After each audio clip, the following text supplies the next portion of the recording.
राम राम दोस्तों। चलिए स्टार्ट करते हैं एनसीईआरटी हिस्ट्री क्लास 8 का नेक्स्ट पार्ट। ठीक है। यूरोप के लिए फसलें। जो अंग्रेज़ थे वो यूरोप में, मतलब इंग्लैंड यूरोप में है, और वहाँ से आके उन्होंने हमारे हिंदुस्तान पर कब्ज़ा किया था। तो यहाँ से वो विभिन्न प्रकार की फसलें ले जाते थे, अपना सामान तैयार करते थे और वापस यहीं पर आके बेच देते थे। उसी में शामिल है नील की खेती। 18वीं सदी के आखिर तक अंग्रेज़ अफीम और नील की खेती करने पर जोर देते थे। ठीक है। लगभग 150 साल तक अंग्रेज ने देश के अनेक भूभागों पर किसानों को अपनी मर्जी से फसल उगाने पर मजबूर करते रहे। ये मजबूर करते थे बंगाल में पटसन उगाने के लिए, असम में चाय उगाने के लिए, संयुक्त प्रांत यानी कि यूपी होता था उस समय काफ़ी बड़ा, तो उसमें गन्ना उगाने के लिए, पंजाब में गेहूँ उगाने के लिए, हरियाणा पंजाब का ही पार्ट था उस टाइम, महाराष्ट्र व पंजाब में कपास उगाने के लिए, गुजरात होना चाहिए यहाँ पे, मद्रास में चावल के लिए। भारतीय नील की मांग क्यों थी? इसका कारण ये है भाई, नील का पौधा उष्णकटिबंधीय पौधा है, मतलब उष्णकटिबंधीय क्षेत्र में उगता है। 13वीं सदी तक इटली, फ्रांस और ब्रिटेन के कपड़ा उत्पादक कपड़े की रंगाई के लिए भारतीय नील का इस्तेमाल करते थे। ठीक है। भारतीय उत्पादक बैंगनी और नीला रंग बनाने के लिए वोंड यानी शीतोष्ण क्षेत्र का पौधा इस्तेमाल करते थे, परंतु वह काफ़ी फीका था। वह आपका इस्तेमाल कराया करते, वो काफ़ी फीका था। उत्तरी इटली, जर्मनी, फ्रांस और ब्रिटेन में यह पौधा उगता था। ठीक है।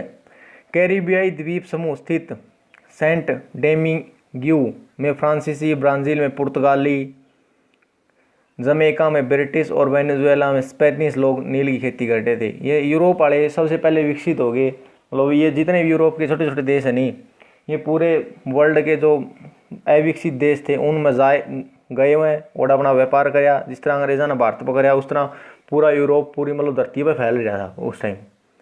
ठीक है। ब्रिटेन में औद्योगिकरण, कपास के उत्पादन में तेजी हुई, परंतु उसी दौरान वेस्ट इंडीज़ और अमेरिका में नील का आयात बंद हो गया। ठीक है। वेस्ट इंडीज़ है अमेरिका के साइड में नीचे, वहाँ से मतलब नील का उत्पादन बंद हो गया, आयात बंद हो गया। 1783 से 89 के बीच दुनिया में नील का उत्पादन आधा रह गया, जिस कारण भारतीय नील की मांग बढ़ी। ठीक है। आधा रह गया तो 1978 में तो 30% नील ले जा करते है, और 1810 में 95% भारत से आयात करते थे वो। नील की खेती के दो मुख्य कारण थे, दो मुख्य तरीके थे। एक था निज और एक था रेती। निज तो जिस तरह बड़े बगाना या मालिक हैं, खुद की ज़मीन में नील की खेती करते थे, चाहे तो वह ज़मीन खरीद लिया करते या फिर भाड़ा पर ले लिया करते। समस्या ये थी वह बड़े भूखंड उपलब्ध ना होना, मतलब बड़ी ज़मीन उपलब्ध नहीं हो पाती थी, किसानों से टकराव हो जाता था, तनाव हो जाता था, मजदूरों का इंतजाम करना मुश्किल हो जाता था, और हल और बैलों की भी कमी थी। ठीक है। निज व्यवस्था के अंतर्गत नील की पैदावार सिर्फ इसके अंतर्गत जो निज व्यवस्था है इसके अंतर्गत सिर्फ 25% ही उत्पादन होता था। रेती, इसमें जो बगान मालिक रेतों यानी किसानों के साथ अनुबंध करते थे। ठीक है। मुखिया रेतों की तरफ से अनुबंध के लिए बाध्य किए जाते। अनुबंध के बाद उन्हें कम ब्याज दर पर कर्ज दिया जाता था, कम से कम 25% ज़मीन पर नील की खेती करनी पड़ती थी उनको। ठीक है। नेक्स्ट है नील विद्रोह। मार्च 1859 में बंगाल में हजारों रेतों ने मिलकर नील विद्रोह कर दिया। नील विद्रोह कड़ा होया, बंगाल में होया। कब होया? 1859 में होया। ठीक है। रेतों ने बगान मालिकों का लगान चुकाने से मना कर दिया। रेतों को जमींदारों तथा मुखियाओं का समर्थन मिला और यह बगावत धीरे धीरे विद्रोह का रूप फैल गई। 1859 में मजिस्ट्रेट एसल एडन ने घोषणा की कि रेतों को नील अनुबंधों के लिए बाध्य नहीं किया जाएगा। बाद में एक नील आयोग का गठन हुआ, जिसे कहा गया कि तात्कालिक अनुबंधों को पूरा करने के लिए रेत को आगे अनुबंध कराने का स्वतंत्र होंगे। ठीक है। इसके संबंध में एक 1917 में आगे चल के महात्मा गांधी ने चंपारण आंदोलन भी कराया था, किसानों से संबंधित था वो। ठीक है।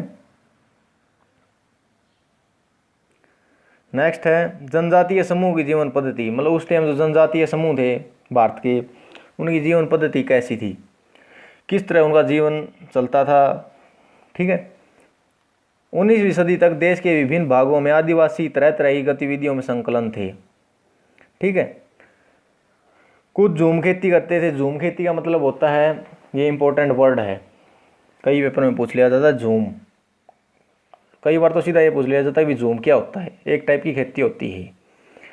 पूर्वोत्तर और मध्य भारत में जंगली पट्टियों में, जंगल मतलब एक वन क्षेत्र है उसको काटा, जलाया, उस पर खेती करी, एक बार खेती करी, फिर अगला क्षेत्र जलाया काटा। ठीक है, इससे वनों का बहुत नुकसान होता था। झूम खेतु घुमुत खेती को कहते थे, जिसमें जंगलों के छोटे छोटे अस्थायी भूखंडों पर खेती होती थी। झूम के लिए पेड़ के ऊपरी हिस्सों को काटा जाता था, घास फूस जलाकर उसकी राख को उपजाऊ बनाकर खेती की जाती थी। तैयार फसल काटकर दूसरी जगह के लिए लोग चले जाते थे। ठीक है, कुछ शिकारी और संग्रह थे। खोंड उड़ीसा, ये मतलब शिकार करके अपना टाइम पास करते थे। ये टोलियां बनाकर जंगली पशुओं का शिकार करते तथा वन्य उत्पादों को इकट्ठा करते थे। खाने में जंगली फल और पेड़ की जड़ों का इस्तेमाल होता था तथा खाना बनाने के लिए तेल, साल और महुआ के बीजों से प्राप्त होता था। चीज़ों की अदला बदली से इन्हें अनाज मिल जाता था। पहले ये होता था भाई, जो गरीब है उनके पास करेंसी तो होती नहीं थी, मुद्रा तो कोई थी नहीं। जब ये इसका हुआ था, आदिवासियों की बात कर रहे हैं, जो ये उड़ीसा वाली बात है, तो वो उनके बदले इनको खाने के लिए खाना मिल जाता था। कुछ लोग जानवर पालते थे, ये चरवाहे थे। मौसम के अनुसार मवेशियों तथा भेड़ों, रेवड़ मतलब भेड़ों का पालन करते थे। पंजाब के वनों में गुज्जर, आंध्र प्रदेश में लब्बाड़िया गाय भैंस पालते थे। कुल्लू में गड्डी समुदाय गडरियों, तो कश्मीर में बकरवाल बकरियां पालते थे। कुछ लोग एक जगह खेती करते थे, गोंड, संथाल, मुंडा। ठीक है, ये बड़ी बड़ी जनजातियां हैं।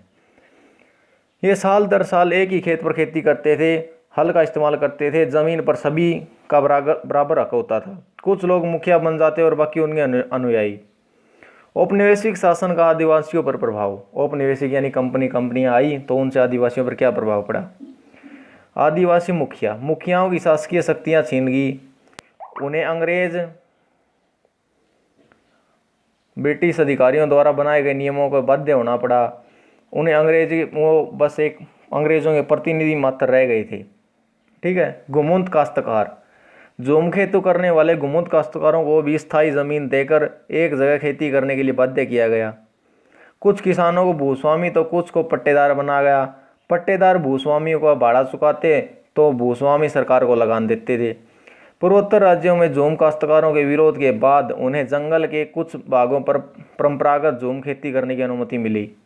ठीक है, काम की तलाश 19वीं सदी के आखिरी तक चाय के बागान लगने लगे। खनन महत्वपूर्ण हो गया, मतलब खनन वो होता है इनसे कोयला की खानों में से खनन करना, इस तरह के रोजगार के अवसर मिलने लगे थे। ठीक है, वन कानून, एक वन कानून ले आए अंग्रेज। इसका भी आम जीवन पर बहुत ज़्यादा प्रभाव पड़ा। अंग्रेजों ने सारे जंगल पर अपना नियंत्रण कर लिया था, जंगलों को राज्य की संपत्ति घोषित कर दिया। ठीक है, जो लोग जंगल मतलब जो वन होते थे उससे अपना काम चलाते हैं, उनके लिए दुविधा उत्पन्न होगी।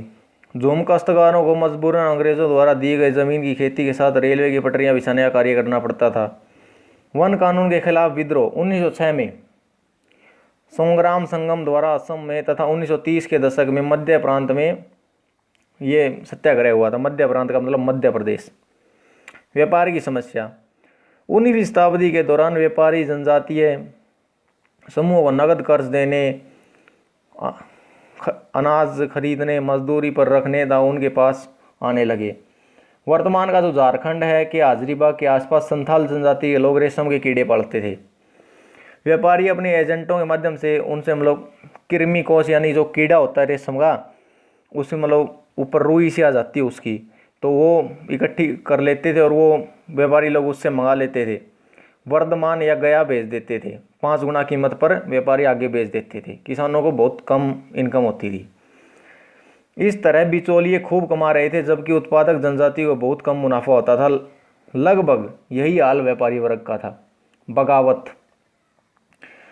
होनी शुरू होगी 19वीं शताब्दी और 20वीं शताब्दी के दौरान। विभिन्न आदिवासी समूहों द्वारा विभिन्न भागों में बदलते कानूनों, व्यवहारिक पाबंदियों, नए करों तथा व्यापारियों और महाजनों द्वारा शोषण के खिलाफ विद्रोह हुए। ये चारों विद्रोह इंपॉर्टेंट है। 1831-32 कोल आदिवासियों द्वारा विद्रोह। 1855 संथालों द्वारा विद्रोह, ये इंपॉर्टेंट है, संथालों द्वारा विद्रोह 1855 में। 1910 में मध्य भारत में बस्तर विद्रोह। 1940 में महाराष्ट्र में वर्ली विद्रोह।